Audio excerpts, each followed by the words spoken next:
মটর পনির তৈরি করার জন্য আমি নিয়েছি আলু নিয়েছি, পনিরগুলোকে আমি কিউব আকৃতি কেটে নিয়েছি, সাথে নিয়েছি টমেটো কুচি, মটরশুঁটি আর নিয়েছি লঙ্কা কুচি।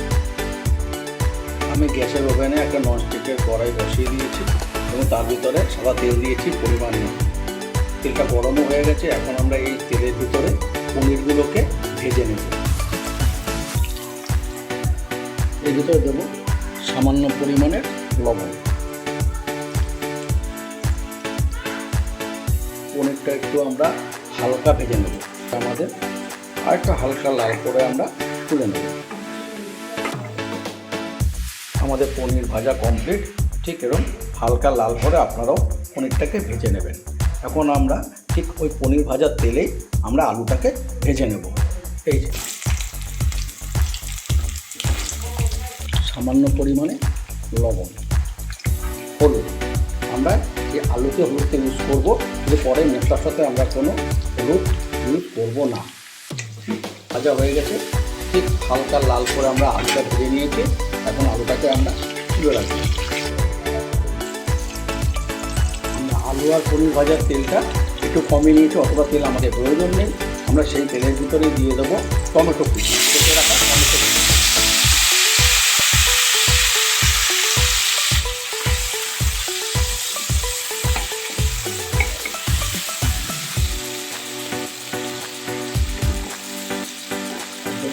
সামান্য পরিমাণে লবণ। ওটা পেস্ট হওয়া অবধি আমরা অপেক্ষা করবো। আর মাঝে মাঝে আমরা ঠিক এভাবে টমেটোটাকে আমরা নাড়াচাড়া করে নেবো। ওটা পেস্ট হওয়াটা ঠিক ভালো করে পেস্ট হয়ে গেছে। এখন আমরা এর ভিতরে দেবো যে লঙ্কাগুলো যে কুচিয়ে রেখেছিলাম, সেই লঙ্কা কুচি দেবো, আদা পেস্ট,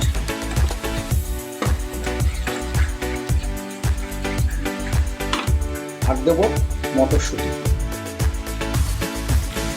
আমি এখন এর ভিতরে অ্যাড করবো ধনে এবং জিরার গুঁড়ো, কারণ আমি প্রথমে কিন্তু কোনো আস্ত জিরা ইউজ করিনি, তাই আমি গুঁড়ো জিরে এবং ধনে ইউজ করলাম এবং ভালো করে আমি এটাকে এখন কষাবো।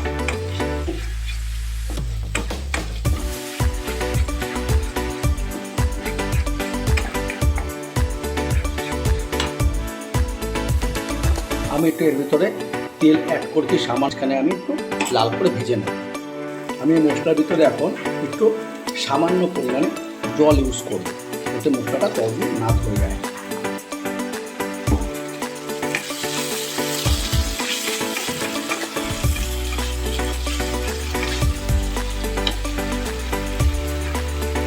আর দেবো গোটা 6-7 কিশমিশ, দেবো ফেটিয়ে রাখা দই, 3 চামচের মতো ফেটিয়ে রাখা দই।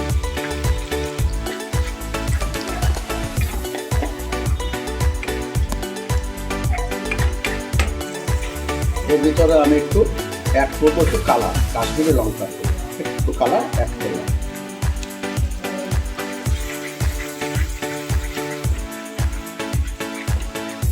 আমাদের মশলাটা তৈরি হয়ে গেছে। এখন আমরা এর ভিতরে দেবো জল, পরিমাণ মতো জল।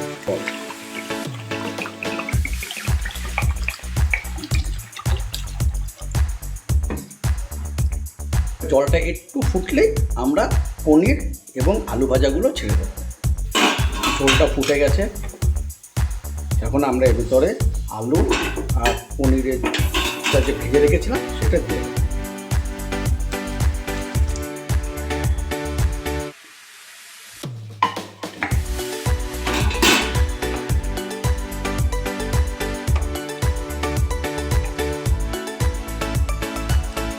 একটু হালকা আঁচে রেখে দেবো 2 থেকে 3 মিনিট, এবং ঢাকা দিয়ে রাখবো। আলুর মটর পনির আমাদের কমপ্লিট। ঠিক আমরা এখন এর ভিতরে দিয়ে দেবো সামান্য পরিমাণে একটু গরম মশলা, গুঁড়ো গরম মশলা।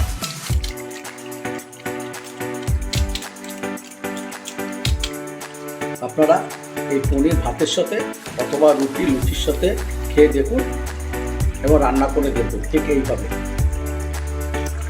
আমার রেসিপিটি যদি আপনাদের ভালো লাগে তাহলে লাইক, কমেন্ট এবং শেয়ার করে দেবেন। সাবস্ক্রাইব করতেও ভুলবেন না এবং আমাকে কমেন্টস করে জানান।